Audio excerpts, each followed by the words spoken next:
하나님의 말씀 역대상 29장입니다. 역대상 29장 20절에서 30절까지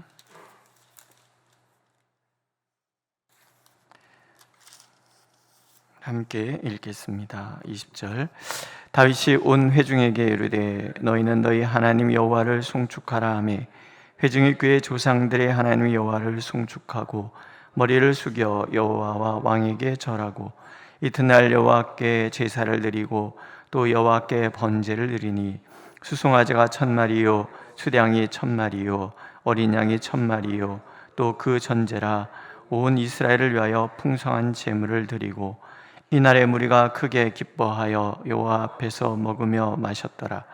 무리가 다윗의 아들 솔로몬을 다시 왕으로 삼아 기름을 부어 여호와께 돌려 주권자가 되게 하고 사독에게도 기름을 부어 제사장이 되게 하니라.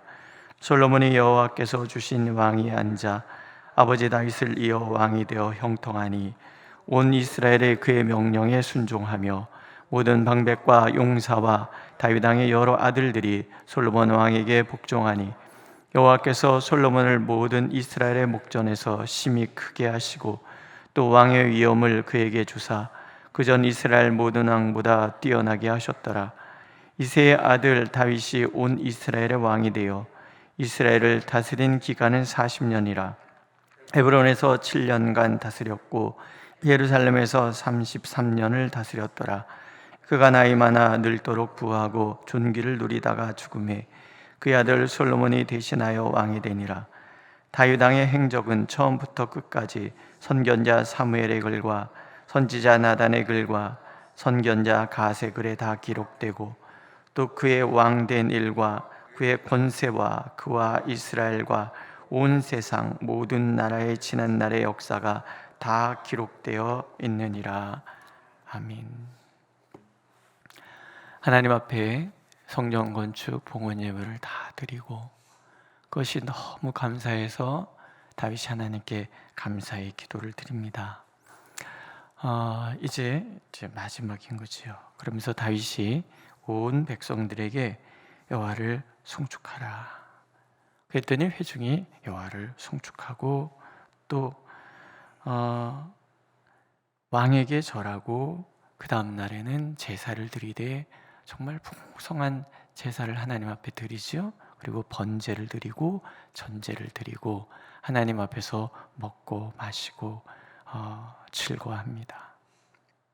인간은 하나님을 찬양하고 전심을 다하여 예배를 드리고 하나님께서는 그 백성을 용납하셔서 그 앞에서 먹고 마시며 기뻐하게 하세요. 이 비슷한 장면이 출애굽기에 나오죠. 하나님께서 모세와 장로들을 부르셔서 하나님 앞에서 먹고 마시고 기뻐하게 만들어 주시는 거예요. 하나님께서 꿈꾸시는 하나님의 나라가 그런 거예요. 모든 존재하는 것의 주인 되신 하나님께서 당신 것을 다시 하나님 앞에 돌려드리는 것뿐이에요.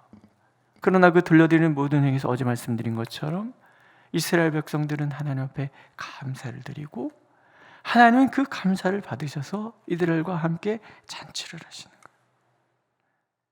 예배의 자리가 바로 그런 자리라는 거예요. 죄악된 인간이 하나님 앞에 용납되어지는 자리. 그래서 그걸 은혜의 보좌라고도 얘기를 해요. 하나님 앞에서 죄악된 인간이 하나님과 더불어서 먹고 마시고 잔치하는 거예요. 복음서에 나오죠. 예수께서 세리와 죄인들과 함께 먹고 마시고 잔치하시는 거예요. 그 시대 사람들이 다 거부하고 하나님의 나라에 절대 들어올 수 없다고 얘기했던 그들, 한번 말씀드렸죠. 그때 당시에는 하나님의 나라는 유대인이면서 남성이면서 부자이면서 병들지 않은 건강한 사람들, 그리고 종교적으로 그 완전한 사람들만 하나님의 나라에 들어간다고 그랬어요. 근데 예수님께서 함께 잔치했던 사람들은 거기에 기준에 하나도 맞지 않아요. 이방인에다가 죄인에다가 세리에다가 거기다가 창녀, 가난한 자, 뭐 이런 사람들, 병든 자, 그들과 함께 하나님이 먹고 마시고 잔치하는, 이게 하나님께서 꿈꾸시는 하나님 나라의 모습이고 예배가 바로 그런 자리라는 거예요. 오늘 우리가 하나님 앞에 하나님을 찬양하는 이유, 하나님 앞에 감사하는 이유, 그것은 하나님께서 나를 용납해 주셨기 때문인 거예요. 우리가 왜 하나님을 사랑해요? 하나님이 우리를 사랑하시기 때문에 사랑하는 거예요. 다른 신들 마냥 어떻게 잘 보여야 겨우 뭐 하나 주는 그런 신이 아니라 먼저 우리를 사랑하셔서 독생자를 내어주신 그 사랑에 감사해서 우리 또한 하나님 앞에 감사하며 주신 것 중에서도 하나님 앞에 드리고 그 하나님 안에서 기쁨과 감사의 축제를 할 수 있는 거죠. 오늘 우리가 그런 자리에 있습니다. 믿으십니까? 이제 백성들의 그 모든 잔치가 끝나고 그 다음 얘기가 나오죠. 하나님의 역사는 계속 계승되는 거예요. 우리가 다윗의 아들 솔로몬을 다시 왕으로 삼아 기름 부어 여호와께 돌려 주권자가 되게 하고 사독에게도 기름을 부어 제사장이 되게 하니라. 여호와께 돌렸다. 너무 귀하지 않습니까? 솔로몬을 하나님께 돌려드리는 거예요. 하나님으로부터 온 솔로몬이 다시 하나님 앞에 하나님의 나라의 제사장 나라의 왕으로서 통치자로서 하나님 앞에 세우는 것을 그렇게 표현을 하는 거예요. 이 솔로몬조차도 사실은 하나님께 온 거예요. 우리의 모든 것이 다 하나님께서 주신 거예요. 하나님께서 다윗에게 주신 약속이잖아요. 다윗이 하나님 앞에 성전을 지어드리겠습니다. 너는 전쟁에 피가 너무 많이 얻었기 때문에 너를 받을 수 없어. 그러고 나서도 상심할까 봐 찾아오셔서, 그런데 지금까지 내가 네가 어디로 가든지 너와 함께 있어서 네 앞에서 대적 물리쳤지? 세상에서 존귀한 자같이 내가 너 이름을 만들어 줄 것이지?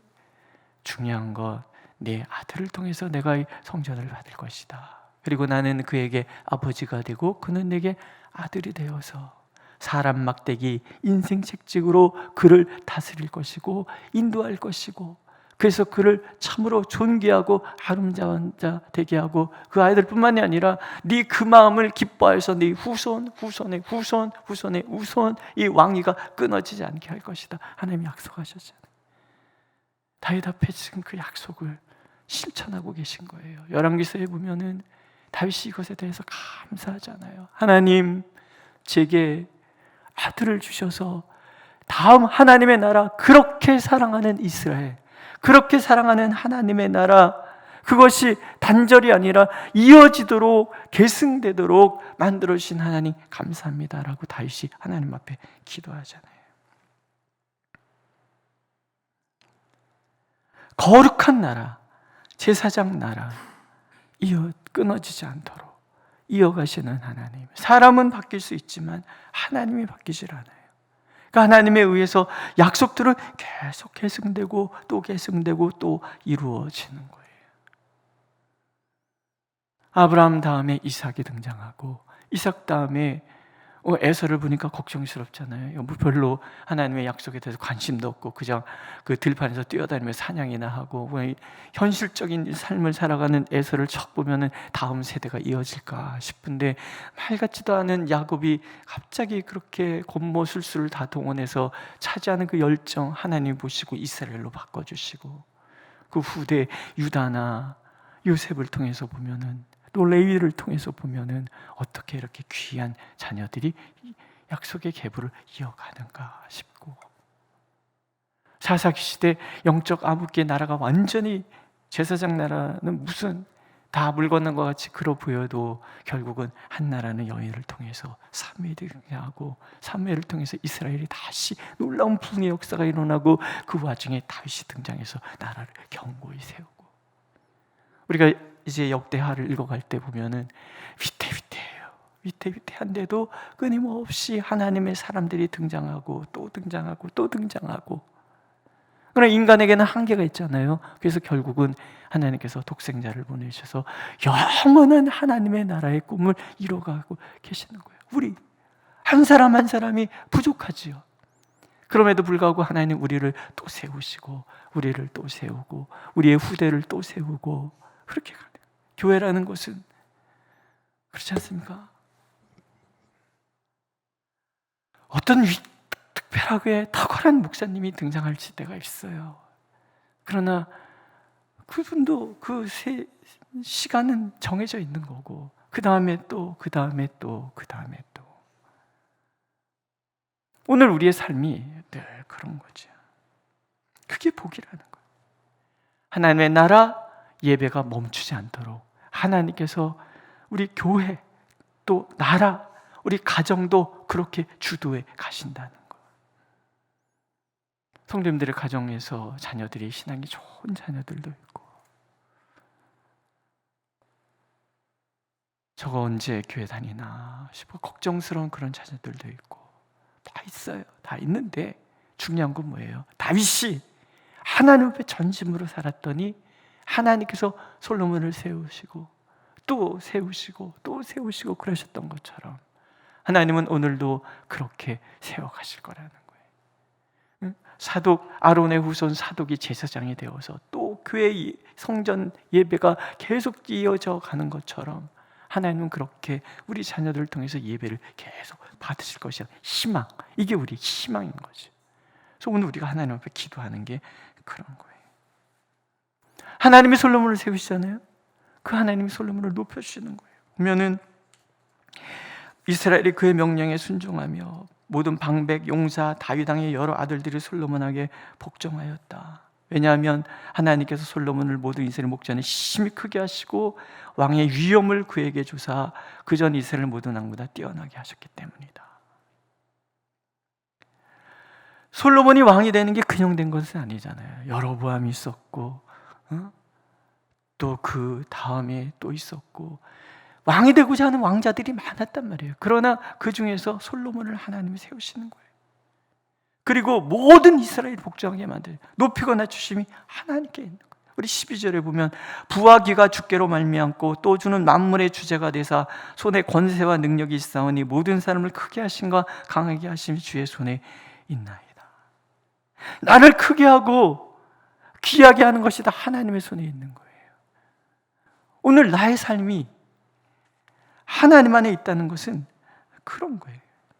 하나님께서 높으신 일을 거역할 수 없고 하나님께서 낮추시는 일을 높일 수가 없는 거예요. 하나님께서 강하게 하시면 그냥 강하게 되는 거예요. 하나님이 약하게 만드시면 그냥 약한 거예요. 모든 왕보다 뛰어나게 하시면 뛰어난 왕이 되는 거고 그렇지 않으면 안 되는 거예요.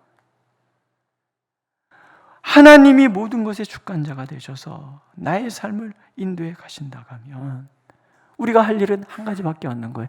하나님께 인정받는 삶을 살면 되는 거 아니겠습니까? 그렇지 않습니까? 내가 무슨 재주로 사람들 앞에 가끔 전에 그런 일이 있었어요. 청년 담당 사역자가 제가 봐도 뭔가 조금 이렇게 마음에 들지 않는 부분이 있으니까 청년들하고 계속 부딪히는 거예요. 어느 날 저한테 와서 그래요. 목사님, 한번 말씀해 주세요. 제 말 잘 들으라고 한번 얘기만 해주세요. 그래서 제가 그래 내가 얘기는 할게. 근데 혼자 생각하는 거예요.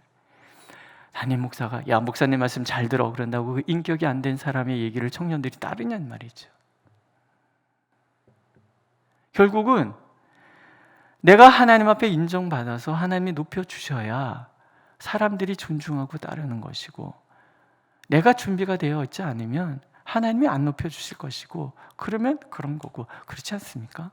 사람한테 잘 보려고 할 필요가 없는 거죠. 오직 하나님 앞에 내가 온전히 서고 그분을 따르면 하나님이 나를 높여 가시는 거죠. 솔로몬이 그런 사람이었다는 거예요. 근데 왜 다윗을 사랑하시니까? 다윗하고 약속하셨으니까. 물론 그 말년의 삶의 책임은 오로지 솔로몬에게 있습니다. 그러나 적어도 솔로몬의 통치의 전반기 다윗의 영향이 있는 거예요. 하나님께서 다윗을 사랑하셔서 솔로몬을 높여주셨고 온 백성이 복종하도록 나라가 안정되도록 만들어 가신 건 분명한 거예요. 계속 그런 마음을 먹고 계시는데 결국은 솔로몬이 하나님의 계명을 어긴 것 그것은 그의 값이죠. 그의 몫인 거죠. 그러나 그 다음에 르호보암이 등장하고 그 다음에 등장할 때 계속 반복해서 나오는 말씀이 뭐냐면 하나님께서 다윗을 기억하여 다윗에게 약속하셨기 때문에 이 왕조가 끊이지 않고 이어지고 있다. 그 얘기가 계속 등장을 하거든요. 오늘 내가 하나님 앞에 인정받으면 나뿐만이 아니라 후대 또한 하나님께서 책임져 주시는 거예요. 다윗의 삶을 이렇게 요약하죠. 그가 나이에 많아 늙도록 부하고 존귀를 누리다가 죽음에 그의 아들 솔로몬이 대신하여 왕이 되니라. 그의 통치 40년.